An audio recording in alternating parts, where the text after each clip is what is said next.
Yeah. So good morning. Um, we were discussing in the last class about the consolidation settlement, right? So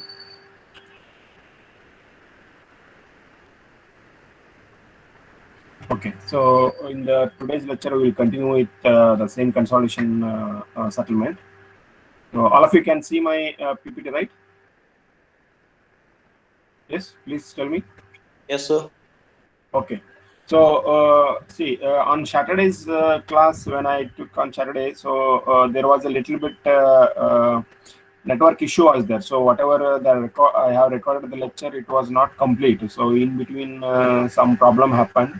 So I also not noticed at that time. So when I listen back to that recorded lecture, I come to know that some portion of the lecture has been not recorded. Okay. So to overcome that, I will repeat some important concepts, whatever we discussed on the Saturday's class. Okay.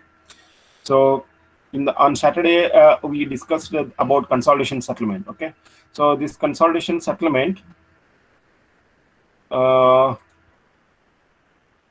take the pen. Okay. So this is very important in case of fine grained soil. Huh? So what are the examples for fine grained soil? Huh? So fine grained soils, that too saturated fine grained soil. Okay, so I should include this saturation. Okay, so it's very important in case of saturated fine grained soil. So for example, your clay type clays, fine grained soils, for example, clays and silts, and even organic soils also like a peaty soil. Huh? So for these kinds of soil, this consolidation settlement is very important. Okay. So as you know, this consolidation is a process where when you apply the load, hmm, so water is squeezed out of that soil and then the settlement will occur. Okay. So that process is called a consolidation process. Okay. So this consolidation process is a time dependent phenomena. Okay. So it depends on the time. Okay. Suppose, let me draw a small soil sample here, or a three-phase, whatever two-phase diagram we have seen in our previous semester. No, so let me draw that. So if you take a lump of soil, what it will include? It include solids. Uh, it includes solids and then water, and then air will be there, right? So if it is a saturated soil, then there is no air. Okay, so all the air, pore space, whatever air occupied, is now occupied by water because of a fully saturated condition. So there is no air. So entire thing is now water in saturated soil. Okay, so solids. This is solids. Okay, so once I apply the load on this kind of soil, uh, once I apply the load, what will happen? The water will be, whatever this water is, that will be squeezed out. Huh? So anyway, solid volume will remain same. Okay, so that nothing will happen to the solid because whatever applied loads are there, no, they are very negligible. They are not able to compress the solid particles. Okay, what maximum they can do? Maximum they can remove the air and they can expel out the water. Okay, so once water is squeezed out, then what will happen? So your solids will remain same. Huh? Now this entire volume is, this volume is reduced. Hmm? So earlier the volume was like this.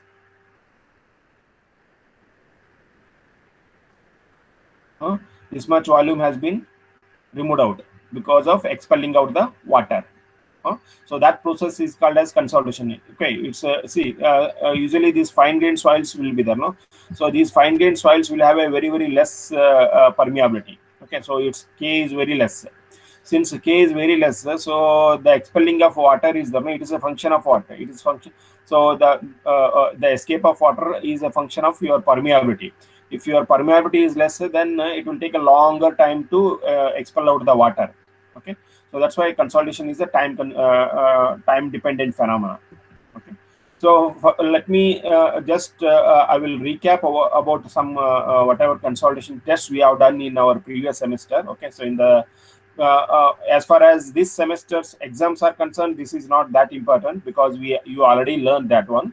So just to brush up your mind, I want to recap what are the things we have learned in our previous semester in the consolidation chapter. Okay, so in the consolidation chapter, what we did, we have carried out a consolidation test. Okay, so so this is the equipment. Yeah, you are going to do this test in the seventh semester. Okay, so in the seventh semester we have a lab called a geotechnical lab. In that lab, we will do this test. Consolidation test will do this is something. The equipment will look like this. Okay, so you see this one. This is the soil sample. Uh, Here we will put a soil sample. So here a ring kind of thing will be there. In that ring we will put a soil. Over that soil, see, we will apply the load. See, this is the application of the load. This is the lever arm. Okay, so this lever arm is connected to somewhere here. Okay, so here we will apply the load. So through the lever arm we will apply the load on the soil sample. Okay, so once this soil is, once you apply the load, what will happen? The whatever water is there, no, that will squeezed out, and then settlement will occur. Okay, so in the small soil sample, the settlement will occur. So this settlement is measured by this dial gauge. Okay, so here you see there is a dial gauge. So this dial gauge will measure under this load. Under this load, what is the settlement? It will measure. Okay, so what are the observations you will take from this kind of test?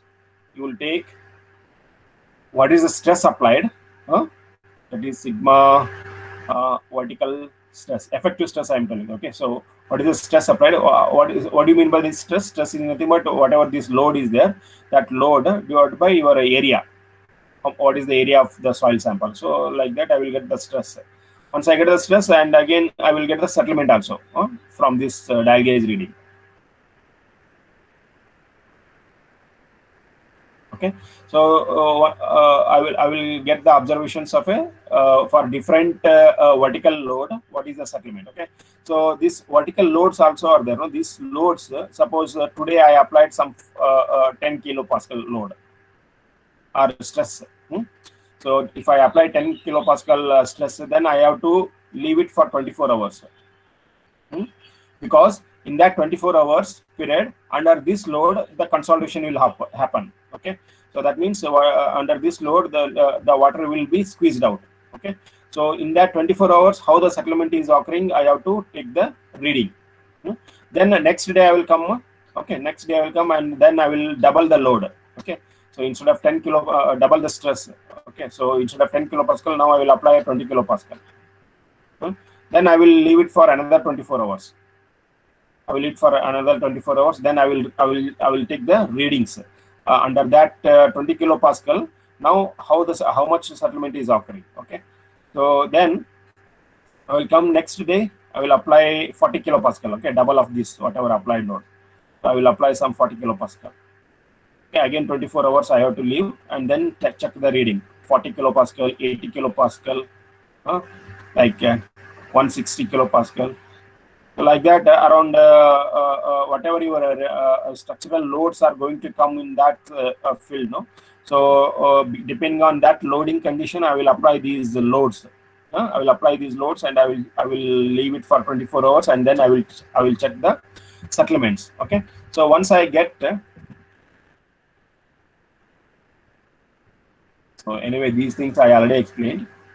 Okay, so let me directly go to that readings. What readings I will get? See, this is the procedure. Okay, so this is the soil sample. So I will apply the load, and I will see this is delta sigma z. Okay, so these are not important for your exam point of view. Okay, so just to recap the things what you have learned in your previous semester. That's what I'm doing now. Okay, so once what I will do, I will this is your soil sample. I will apply the load. This is my application of load, and I will leave it for 24 hours. Next day I will come back, and again I will apply second my delta second vertical load. Then I will apply for 24 hours. Then again next day I will come back, then apply the load. Once I reach my maximum load, then what I will do, I will remove the loads. I will remove the loads, and then I will see how the soil is coming back. Okay, so you see up to here I am applying the load.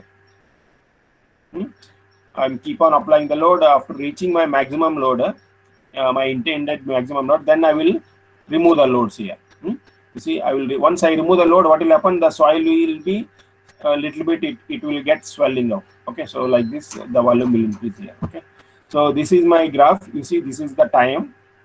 This is the time, and this is the applied load, and this is the vertical settlement. Okay, so first under first 24 hours loading, this is my delta sigma z or delta sigma v. Under next load, this is my delta sigma z. I will write delta sigma v. Okay, instead of z, I will write v. Okay, so this is v. I will write delta sigma v1, delta sigma v2, and this is delta sigma v3. Okay, like here I have shown only three days reading here. Okay, so but it may be more than that. Okay, so like up to 6 days we will apply. Usually we will keep on adding the load for 6 days. Then we will keep on removing the days for removing the load for another 6 days. Okay, so almost it will be like 15 days test, depending on how much load you want to apply. So even you can reduce to 6 days also, like 3 days loading and 3 days unloading. So under this loading, what is my settlement? This is my settlement. That is delta H1. Under this load, what is my settlement? So this is my settlement, delta H2. So under this load, this is my delta H3 settlements. Okay, so these are the settlements and these are the applied loads. Okay. So once I do this test, what I will get? I will get this kind of graphs. Okay. So once I whatever this applied load, vertical effective stress, and whatever settlement I took no here, this settlement I can see in the graph. That settlement can be converted into strain. How I can change? See, this was my initial height of the sample. That is H0. So by the time I apply the load, so this is the change in height. This is my delta H. So I can convert these readings into the strains. Okay, what is strain? Strain is nothing but a change in length divided by original length. So delta H by H0. So like that, I can get the readings for vertical strain versus your consolidation stress, or even I can plot a graph between White's ratio versus consolidation stress. Both way I can draw the graph. Okay, so first observe this graphs. You see, as I increase the load, you see, as I increase the load, what will happen? The strains is keep on increasing. Okay, it will start from 0, 10, 20, 80% like that. So like that, so I will keep on increasing the load up to around 750, around this is around 800 kilopascal. Yeah, so under 800 up to 800 kilopascal, I am keep on adding the load. Then after that, I am keep on removing the load. Once I remove the load, see the soil will start increase in volume. Okay, so that's why this kind of curve we will get. The same thing I can plot in terms of White's ratio also. So my x-axis is I will keep as it is, my stresses, and my y-axis is now it is in terms of White's ratio. Okay, so like this I will get the graph. Okay, so if you observe here, so if you take the slope of this line, whatever this curve is there, if you take the slope of this line, I will get this AV value. Okay, so this AV is there. This AV is not constant throughout the applied load. So it depends on in what range you applied the stress. Okay, so this is not the constant value. Okay. So now see, and also if you see, this is a curvilinear nature. Okay, if you see the graph, they are in a curvilinear nature. Okay, so always it is very difficult to comprehend on these curvilinear lines. Okay, so to make it linear, so what I will do, I can put this x-axis in the logarithmic scale. Okay, See this x-axis now I put in logarithm scale, my y-axis ratio as it is same only. Okay, so I will keep my y-axis same. Only thing now I will change my x-axis to the logarithm scale. Once I change that, see now almost a straight line I will get. Okay, so this is the straight line up to here, then this is another straight line, and then this is another straight line. Okay, so usually it is easy to deal with straight lines than the curves. Okay, that's why that's the reason we are converting your curvilinear nature into a straight line. Okay, now I will take the slopes of this line. Okay, so once I take this slope, so that slope is called as compression index, CC. CC, that is the compression index. Okay, so so if you see, and one more thing I want to draw your attention here. Okay, so the slope of this line, if you see, it is little bit flatter here. The slope of this line is flatter, but here if you come, once you cross this loading, now you see the slope is suddenly changing here. Here we have a larger slope, here we have a smaller slope. Why this kind of phenomena is happening, that I will explain in the next slide. Okay, so now just you observe that the slope of the line in this region, that means up to somewhere, this is 10, 20, 30, 20, 30, 40, 50. Okay, so around 50 kilopascal, around 50 kilopascal we have one kind of load, one kind of slope. After that we have another slope here. Okay, so this slope is called as recompression index, CR. Okay, so like this, here you see this slope is same as this slope. You see this slope, whatever the unloading is happening now, in this unloading, whatever the slope we are getting, that slope is called as recompression index, CR, or swelling also index also you can call it. Recompression index we will usually call it as a recompression index. But if you take the slope in this region, if you take the slope, that is called as compression index, that is CC.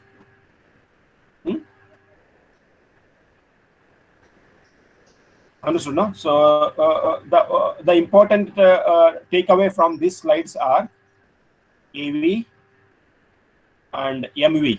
Okay, so MV is nothing but it is a slope of line, slope of this curve. If you plot a graph between the strain versus effective stress, the same thing. If I plot the same readings, if I plot with the effective stress versus White's ratio, then I will get a AV. Okay, so the important takeaway from these slides are these definitions. Okay, what is MV, what is my AV, what is my CC, and what is my CR. So important takeaway from these slides are MV, AV, CC, CR, and how to get these values. Okay, so these are the graphs. I got it from the consolidation test. Okay, so it is only how you are plotting the graph. Okay, so whether you are plotting vertical strain versus your consolidation stress, or White's ratio versus your effective with consolidation stress, that too on the normal scale. If you plot it on the normal scale, you will get MV and AV. If you plot it on the logarithmic scale, I will get a CC and CR. Okay, so there is a reason to plot in the logarithmic scale, because here we have a curvilinear nature. So this, whatever your slope you will get now, this slope is not constant. Okay, if I take a slope somewhere here, I will get a different AV. Okay, if I take a AV in somewhere here, again I will get different AV. Okay, so similar, the same is holds good even for MV also. Okay, so that's why I'm changing the changing into the logarithmic scale here. Okay, so once I plot it in the logarithmic scale, my CC is not going to change. Okay, so my CC is same in this range. Okay, because it's a straight line. Okay, if you take a slope, if you take a slope of a straight line in any region, so it is constant. Okay, so that is why I am plotting the same graph in a logarithm scale. Once I plot the same graph in the logarithm scale, I can change this variable into a constant here. Okay, so that is what CC is doing here. It is compression index. So the compression index is a constant, whereas your AV is not constant. So this is called compressibility coefficient. Okay. So for all the, for further discussion, I will stick to this curve. I will stick to this curve. That means your White's ratio versus effective stress curve. So I will forget about all these other data. Now I will stick to only this one. So I will explore more about this curve. That means your White's ratio versus your effective stress. Okay, so now I will explore more about your E versus log sigma V plot. Okay, so what is how the graph will look like? So this is your x-axis log sigma V dash, and your y-axis is your White's ratio. That is E. Okay, so this kind of graph I will get. I have not drawn this unloading part. Okay, so this unloading part is there. No, this I have not drawn in this graph. Okay, so I am plotting only the loading graph. Unloading part I have not drawn here. This is unloading part. Okay, so that's I have not drawn here. Okay. So now I will explore more about this graph. What are the important parameters I am getting from this graph? Okay, so first thing is, anyway, this is the unloading curve. So this is the loading curve. So what is the loading? In that loading, sigma V increases, White's ratio decreases. Okay, so now I am in this region. Okay, so for time being, you forget about this graph, this unloading graph you forget. Okay, so what will happen as I keep on increasing the loading? As I keep on increasing the loading, what is happening? The stress, the White ratio is decreasing. Okay, sigma V increases, your E value is decreases. Okay, in the unloading curve, what will happen? Sigma V will decrease. Sigma V will decrease, and your White's ratio is increase. That is the swelling part. Okay, understood? No, so this is the loading part. This is the loading part, and this is the unloading part. Okay, so in the loading part, my sigma V, that is the vertical stress, increases, and your White's ratio will decreases. Okay, in the unloading part, reverse of this one. Okay, so my sigma V will decrease and my E will increase. Okay, so what is the next thing? So I will take a slope of these different parts. Okay, so this part, if I take the slope, that is my CC value, that is compression index, and if I take this slope, that is called the recompression index, CR.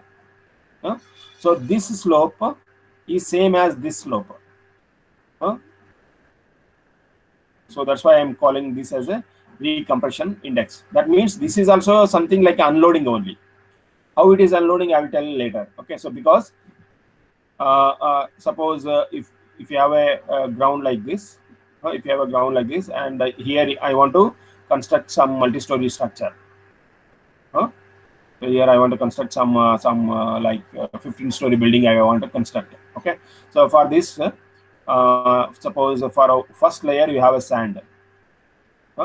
While soil exploration, I have come to know that first layer of some 2 meter thickness is sand, then followed by some 5 meter of a clay is there, and then followed by some stiff soil or hard rock is there. Okay, so see this 5 meter clay is there. No, it is very problematic for my 15-story building, because under this loading the settlement will occur. Okay, so the consolidation will happen under this loading, and water will be squeezed out, and what will happen?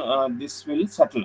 Once this layer is settling, then obviously my structure also is going to settle. Okay, so I want to test the soil. I want to see how much this clay is going to settle. Okay, so to do that, what I will do before constructing any structure, while soil exploration, I would have taken a soil sample from here. I have drilled a borehole, and I will get a soil sample from here,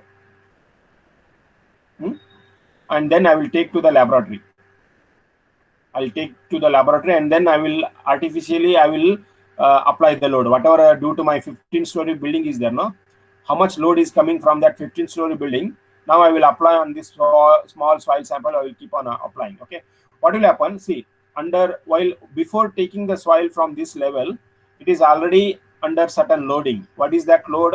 Under the self weight of this 2 meter sand and maybe some this 5 meter clay, whatever clay is there, this one. Okay, so under that load, already soil is under loading condition. That means the soil is already a little bit it undergone some settlement under this dead weight.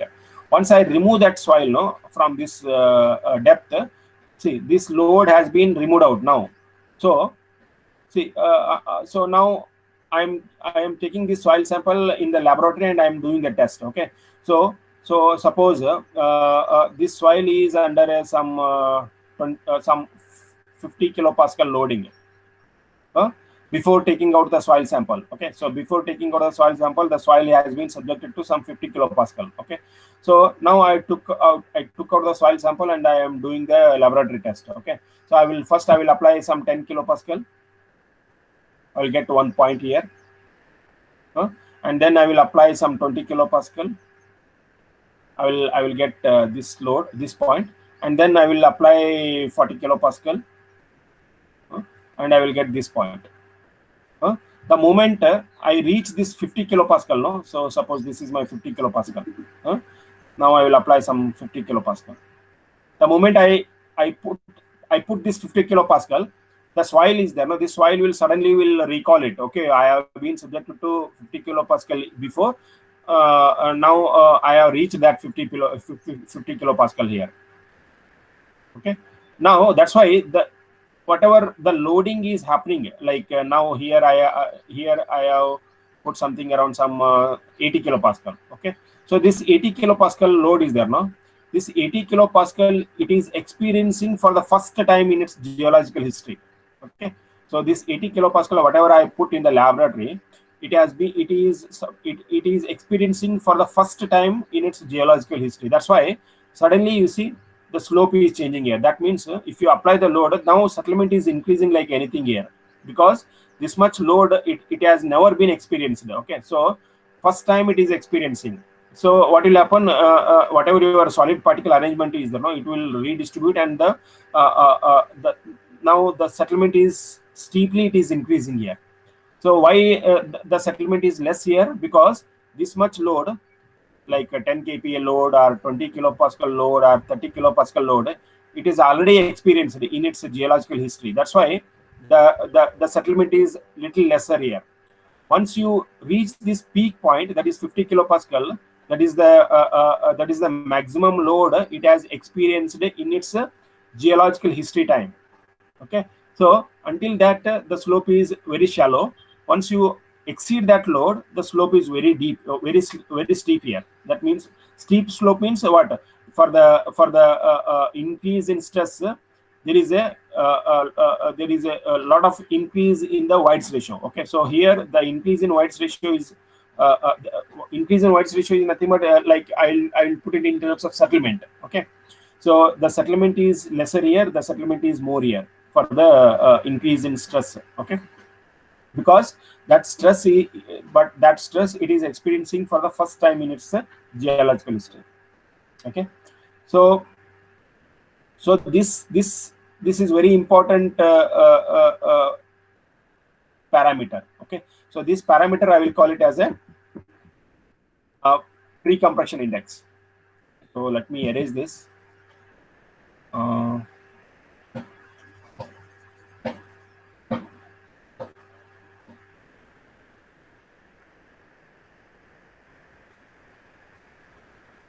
Okay, see this, whatever this load is there, no, this is very, very important load. So that load we will call it as a pre-consolidation pressure. Okay, what do you mean by pre-consolidation pressure? You see, the pre-consolidation pressure is, it is the maximum vertical effective stress the soil element has ever been experienced in its geological history. Okay, so this 50 kilopascal is there, no? For example, this is a 50 kilopascal load. Okay, so this is first time it is experiencing. It is, sorry, it is the maximum load it has experienced. So whatever load you are applying above 50 kilopascal, so that load it is experiencing for the first time. Okay, so that's why this curve also is called as virgin compression curve. Virgin compression line I will call, not curve, because it's a straight line. I will approximate it as a straight line. Virgin compression line, we will call it as VCL. This line is, this is called as VCL. Because why it is called as virgin compression line? Because whatever loads are there, in this one, these loads are first time the soil is experiencing. That's why it's, this territory is called as virgin compression line. So whatever slope you will get in the virgin compression line is called as compression index. So this is called as compression index. So whatever the slope of this line is there, this unloading curve. So even this is also unloading curve only. Even this is also unloading curve. Why it is called unloading curve? I have just experienced. I just explained it. Because see, so when I took out the soil sample, whatever 50 kilopascal load it was subjected in the ground, so that has been removed. So that's why now in the laboratory you are keep on adding that much load. So that's why it's called as unloading curve. This is the unloading curve, and this is the virgin compression line, VCL. So the slope of the VCL line is called as compression index, and the slope of the unloading curve is called as recompression index. That is CR.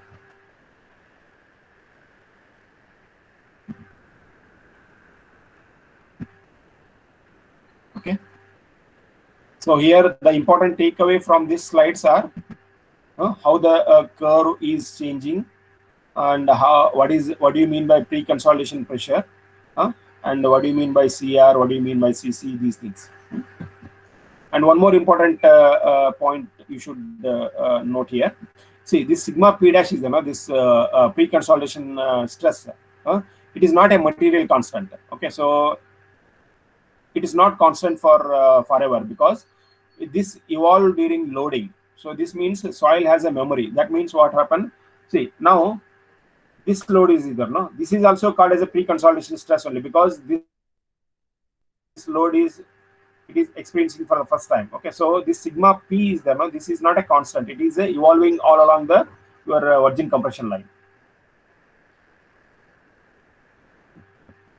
Okay, so now if I want to summarize all these whatever discussion we have did, so we have defined 4 parameters here, 4 parameters which will be helpful for us to calculate the settlement by consolidation. Okay, what are those 4 parameters? First parameter is the coefficient of compressibility.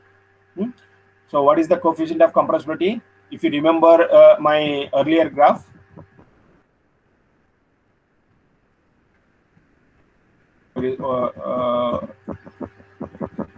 yeah, this one, AV. If I plot a graph between my White's ratio versus effective stress, I will get AV value. And even I will get MV value. If I plot a vertical strain versus my effective stress, I will get MV value.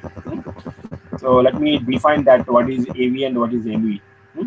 So this AV is nothing but it is change in White's ratio with a change in effective stress. So this is first definition. And what is the second definition? That is the compression index.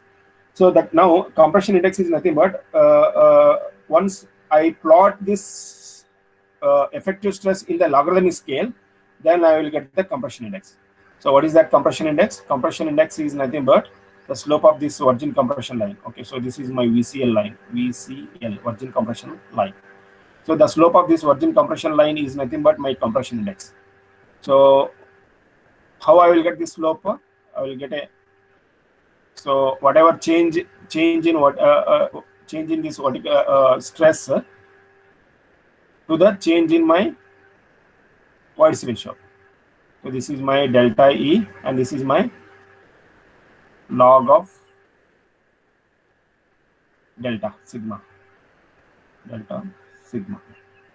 Okay, so that's what I am getting here. Compression index is nothing but change in voids ratio with respect to change in effective stress in the logarithmic scale. This is important. So log of to the base 10 it is. So to the base 10 here, logarithmic scale. We have to refer. Okay, so then once you get that slope, that slope is called as compression index. Then what is my third parameter? My third parameter is the coefficient of volume compressibility, that is MV value. If you remember, if I plot a graph between my vertical strain versus your effective stress, so whatever that curve will get, no, so that slope is my coefficient of volume compressibility, that is MV. So MV is nothing but my vertical strain versus my change in vertical strain versus my change in effective stress. So not vertical strain, it is a volumetric strain. Okay, so sorry for that. This is volumetric strain. Okay, so see, since we are discussing about 1D consolidation, my volume is nothing but your height only, because all the dimensions are constant. So only I'm talking about only the stress in the vertical direction or strain in the vertical direction. That's why it's called as a 1D compression test. Okay, so that can be converted into my change in height to the original height divided by my delta sigma. Okay, so that is change in the effective vertical stress. So the MV and AV are interconnected. So this MV and AV are interconnected. How it is interconnected? You see, once I know the MV, I can calculate AV, or if I know the AV, I can calculate MV by using this formula. Then fourth parameter is my coefficient of recompression index. So what do you mean by this recompression index? Recompression index is I will get in the unloading curve. So here whatever slope I will get, now this is my CR, and whatever slope I will get here also it is a CR. The recompression territory. Okay, so this is the recompression territory, and this is the loading curve or loading territory also you can call. So if I take the slope here, that is my recompression index. This is my recompression index. So these are the important parameters that you should remember. One is coefficient of compressibility, compression index, coefficient of volume compressibility, and coefficient recompression index. So these four parameters you should remember. And how I got these parameters? These are nothing but a slope of a curve which I obtained from a consolidation test. Okay, now we have some terminologies you should remember here. See, still I am in a recap territory only, because still I am not entered in your present syllabus, because these things you already learned in your previous semester. So I am recapping those previous semester portion. Okay. So why I'm recapping? Because to calculate the consolidation settlement, these you should know about these values. Then only you will appreciate the calculation of consolidation settlement. Okay.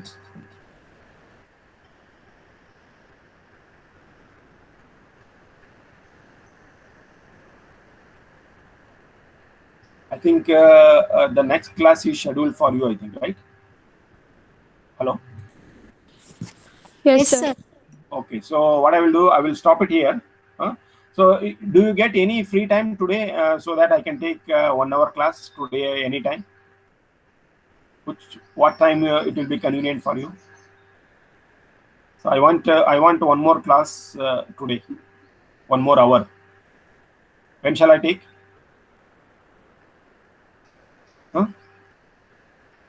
Is it convenient to join in the evening?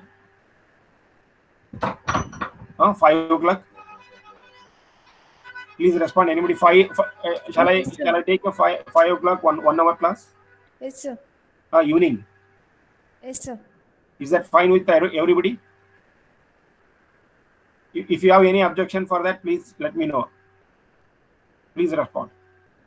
Otherwise, if you not respond, then I will conclude that 5 o'clock is convenient time for you.